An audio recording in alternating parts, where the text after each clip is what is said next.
CorelDRAW tips and tricks.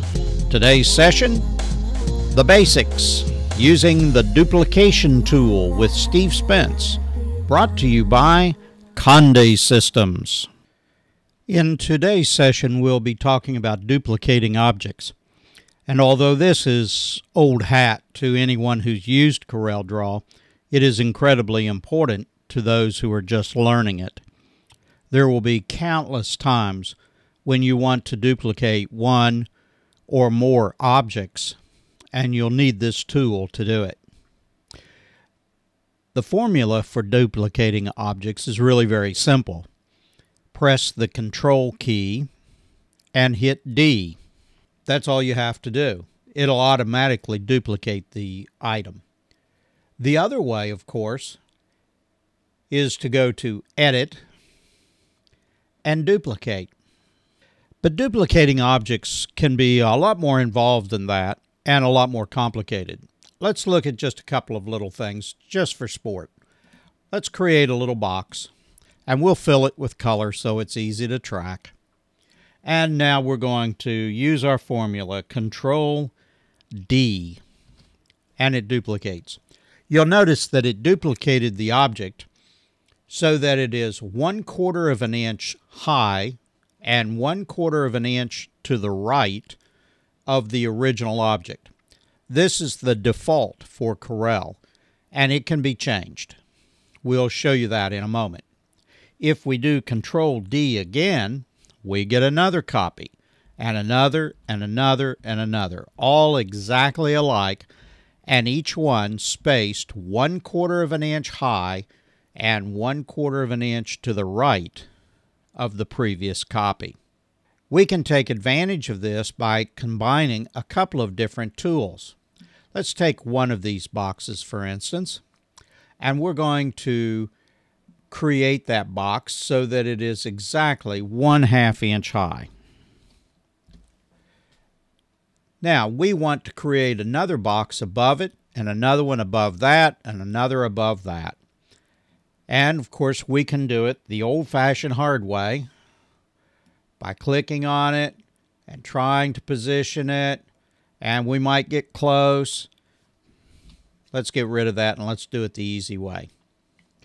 We're going to go to Tools, the drop-down menu for Tools, and we're going to click on Options. The window that should come up will look like this. We're going to go in and tell it that we want it to duplicate at 0 horizontal and 0.5 vertical. Click OK, and now when we do Control D, we get perfect copies, perfectly aligned every single time. To show you what I mean, we'll just put different colors in them.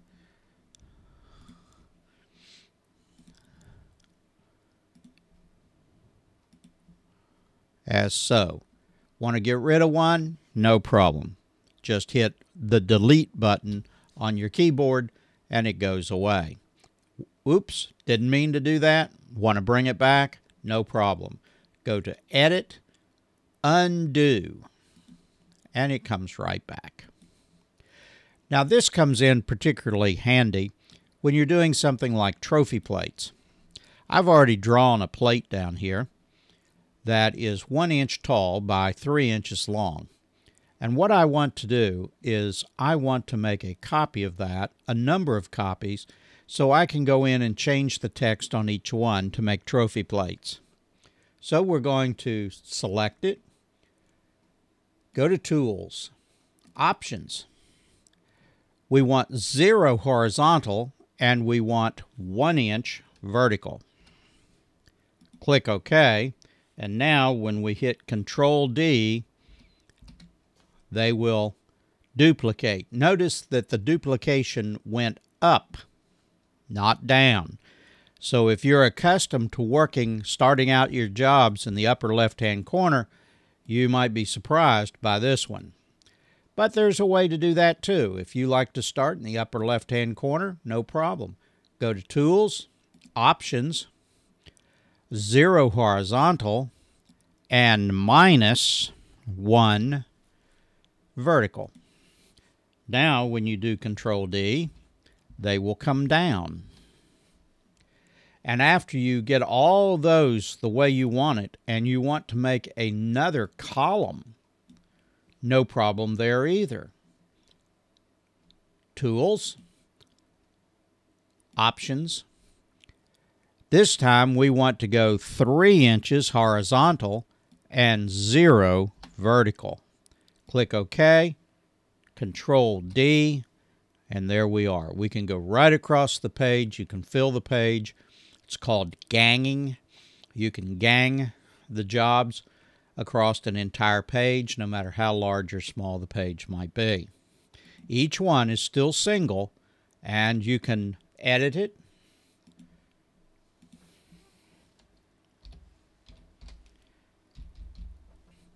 Just to illustrate my point, we'll select this particular box. We'll go over and click yellow, and we'll do a fill on yellow. And as you can see, the yellow has filled the box. The text is still black. We can also change the text color or the text font. Maybe that's a little big for that box. What do you think? Okay, there we talk about duplicating a series of boxes, plates, circles. It can be anything you want. Text, it doesn't matter. Anything that's an object in Corel. Even bitmaps can be duplicated. Okay, let's look at another tool that we have actually looked at in other issues of CorelDRAW tips and tricks, and it's called blending. In this case, we're going to take something like, a rectangle, and we'll draw one down here, and we're going to draw another one up here. And one of them we're going to fill with dark green, and the other one we're going to fill with light green. And let's go even lighter than that. And now we're going to select both of those. And the way you select both of them is just by holding down the Shift key and clicking on both of them. Or you can do it another way. You can draw an imaginary box around both objects. Now, anything inside that imaginary box is going to react to whatever command you give it. You notice that blending was partially in the box, but not totally. If we go totally, if we go so that it's totally in the box, then blending will do whatever we tell it to do to the other things. So we don't want to do that. We just want to collect those two objects. So we can collect them that way as well.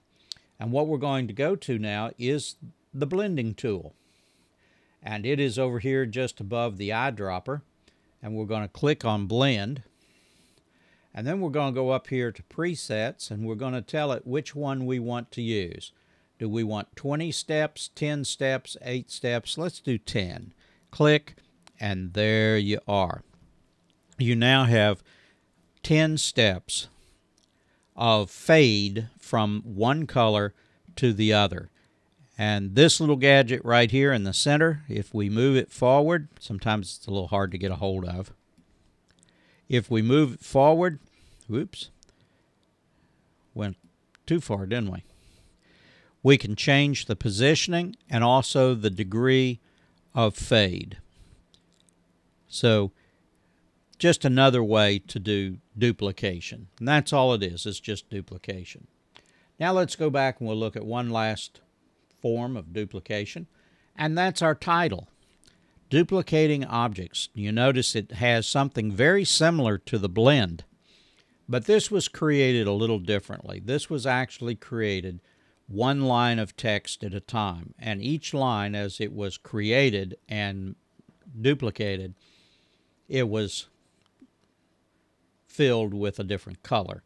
This is just another way that you can duplicate objects to make something that is different, something that stands out, that's unique. If you have a school, you might want to use 2 or 3 of these colors to use the school colors.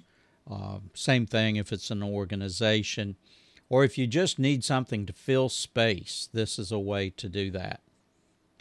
Okay, that's pretty much the duplication side of this.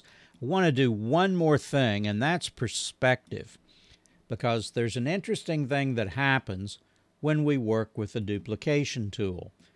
Let's draw a box again, and we'll fill it just for sport with yellow, and we're going to duplicate it. Control D, and it duplicated. Now, why did it move over there and not up a quarter and over a quarter? Is because it's still doing what we told it to do over here on these 1 by 3 inch badges. It moved it over 3 inches to the side, but we can click on it and move it back wherever it is we want it. Let's put it right here, and we're going to reduce the size of it. Doesn't really matter what we make it at this point, it's just to illustrate a point, but let's make it about half the size. Now let's duplicate it again. Now notice that I have not taken the selection away from it. This box is still selected. Once you click out into space, well, let's just do it and take it like that. Now it doesn't work anymore. You can duplicate it, but it's going to go right back to what it was before. So let's get rid of this and let's do it one more time. Control D. We're going to reduce the size to about half, and then we're going to move it up here someplace. Now, while it's still selected, Control D, D. Do you see what it did? It continues to reduce the size of the object. And each time it's moving it 1 inch apart. Why? Because we told it to over here when we were working with this.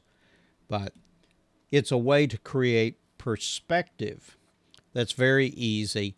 And now it looks like if you've got something that's coming from way off in the distance out to the foreground, you can put some text in there or a drawing or a photograph, whatever you want. It'll do the same thing no matter what you've got. So that's just a neat way to create perspective in your drawings. With that, we'll close. Thanks for watching.